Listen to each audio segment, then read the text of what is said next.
அரை கிலோ மீன் வச்சு எப்படி கேரளா சைடில் மீன் மிளகிட்டு செய்ய போகணும்னு பார்க்க போகிறோம். இதுக்கு நான் 2 மீடியம் சைஸ் வெங்காயம் கட் பண்ணியிருக்கேன், 2 தக்காளி கட் பண்ணி வச்சுருக்கேன், 3 4 பச்சை மிளகா கட் பண்ணி வச்சுருக்கேன், ஒரு 6-7 பல்லு பூண்டை சாப் பண்ணி வச்சுருக்கேன், கொஞ்சமாக இஞ்சி, ஒரு அரை மூடி தேங்காய் எடுத்து வச்சுருக்கேன், ஒரு லெமன் சைஸுக்கு புளியை கரைச்சி வச்சுருக்கேன். மசாலான்னு பார்த்தா இது கூட 2-3 மசாலா தான்.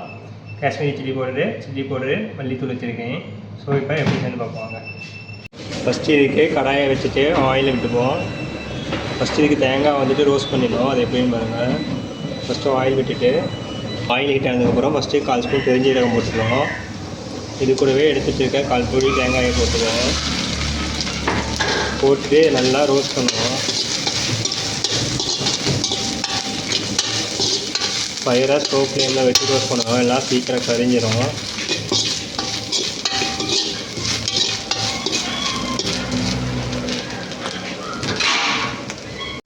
இது கூட இஞ்சி கட் பண்ணது சாப் பண்ணது கூட போட்டுப்போம். கொஞ்சமாக பூண்டு கூட ஆட் பண்ணிப்போம்.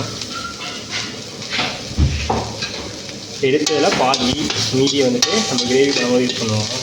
ஃபஸ்ட்டு இதுக்கு நல்லா ரோஸ்ட் பண்ணி எடுத்துப்போம். நல்லா கோல்டன் ப்ரௌன் ஆகணும், அந்த அளவுக்கு ரோஸ்ட் பண்ணணும்.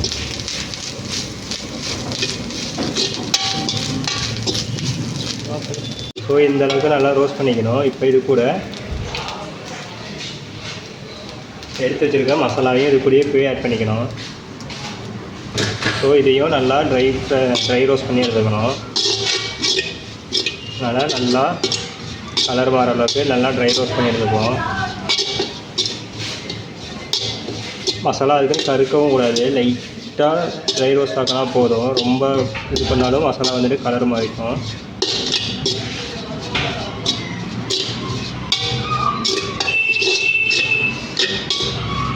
ஸோ பார்த்திங்கன்னா தெரியும், இந்த அளவுக்கு நல்லா ரோஸ்ட் பண்ணிவிட்டு இதை மிக்ஸி ஜாரில் போட்டு பேஸ்ட் ஆக்கிப்போம். இப்போ அதே கடாயில் கொஞ்சமாக ஆயில் விட்டுப்போம். ஸோ ஆயில் விட்டுட்டு இப்போ ஆயில் ஹீட் ஆகிடுச்சு. கொஞ்சமாக 1/4 ஸ்பூன் அளவுக்கு வெந்தயமும் கடுகும் போட்டுப்போம்.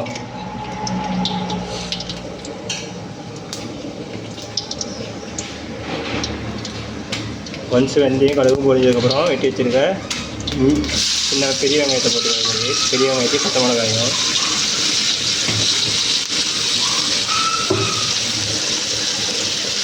போட்டுட்டு நல்லா சாட்டே பண்ணிக்கோங்க.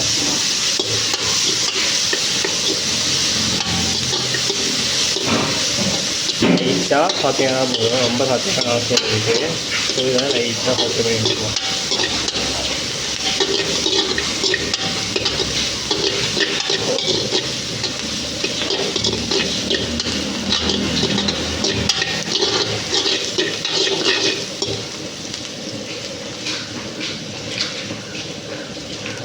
இப்போ பார்த்தீங்கன்னா ஆனியன் சாப்பிட்டு இப்போ இது கூடயே இஞ்சும் பூண்டையும் போட்டுப்போம். இதையும் நல்லா பச்சை வறுக்கிறதுக்கு நல்லா பச்சை பண்ணிட்டுப்போம்.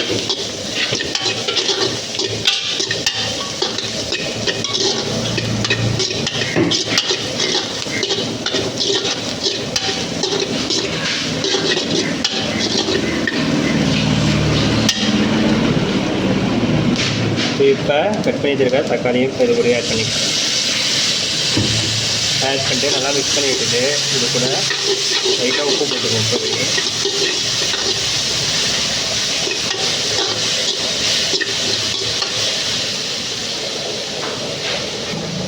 ஒரு 1/4 ஸ்பூன் அளவுக்கு உப்பு எடுத்துட்டு நல்லா மிக்ஸ் பண்ணி வைக்கணும்.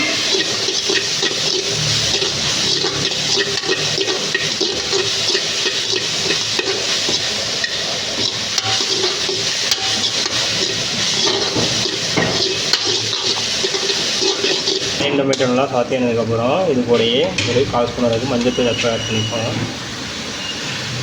ஆட் பண்ணிட்டு நல்லா மிக்ஸ் பண்ணி எடுப்பாங்க.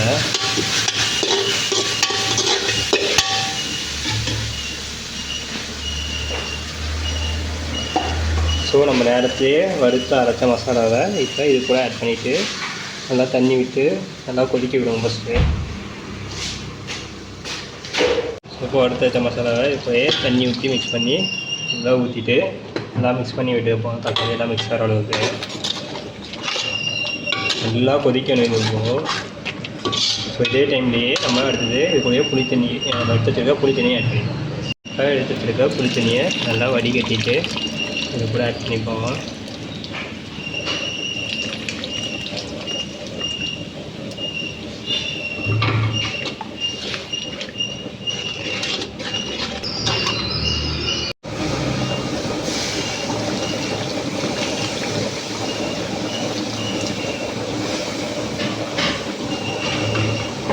இதை நல்லா மிக்ஸ் பண்ணி வச்சுட்டு நல்லா கொதிக்க விடணும்.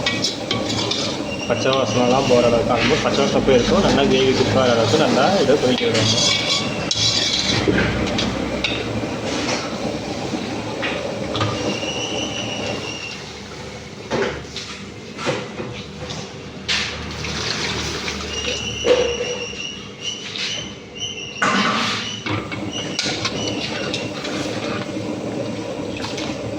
இந்த கன்சிஸ்டன்சியாக நான் தண்ணி விட்டுட்டு நல்லா இதை கொதிக்க விட்டுட்டு கடைசியாக இறக்கிறதுக்கு முன்னாடி தான் மீன் போடணும். நான் மீன் எப்போ போடணும்னு சொல்கிறேன். அப்போ எப்படி கலர் இருக்கணும் பாருங்கள். இப்போ பார்த்தீங்கன்னா நல்லா கொதிக்க ஆரம்பிச்சிட்டு ஸோ இந்த டைமில் நம்ம எடுத்து வச்சிருக்க நம்மளோட மீனை வந்துட்டு இது கூடயே ஆட் பண்ணிப்போம். இப்போ பார்த்தீங்கன்னா நல்லா கொதிக்க ஆரம்பிச்சிட்டு இப்போ எடுத்து வச்சிருக்க மீனை நம்ம இது கூடயே ஆட் பண்ணிப்போம்.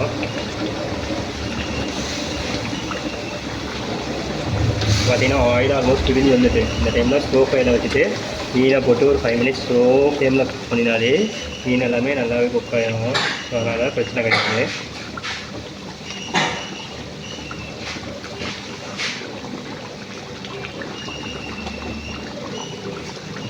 மீனை போட்டுட்டு லைட்டாக உள்ள கிரேவிங்கிற அளவுக்கு நல்லா மிக்ஸ் பண்ணிவிட்டு நல்லா ஸ்லோ ஃப்ளேமில் விட்டுடணும். அதை டிஸ்டர்பே பண்ணக்கூடாது.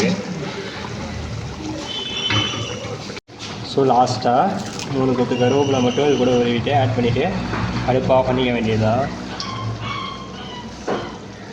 ஸோ அவ்வளோதாங்க. இப்போ பார்த்தீங்கன்னா சூப்பரான மீன் குழம்பு வந்துட்டு ரெடி ஆகிடுச்சு. ஸோ ரெசிபி பிடிச்சிருந்தா லைக் பண்ணுங்கள், ஷேர் பண்ணுங்கள். புதுசாக சேனலுக்கு எல்லாம் வந்தால் மறக்காமல் சப்ஸ்கிரைப் பண்ணுங்கள். தேங்க்யூ ஸோ மச் ஃபார் வாட்சிங் மை வீடியோஸ்.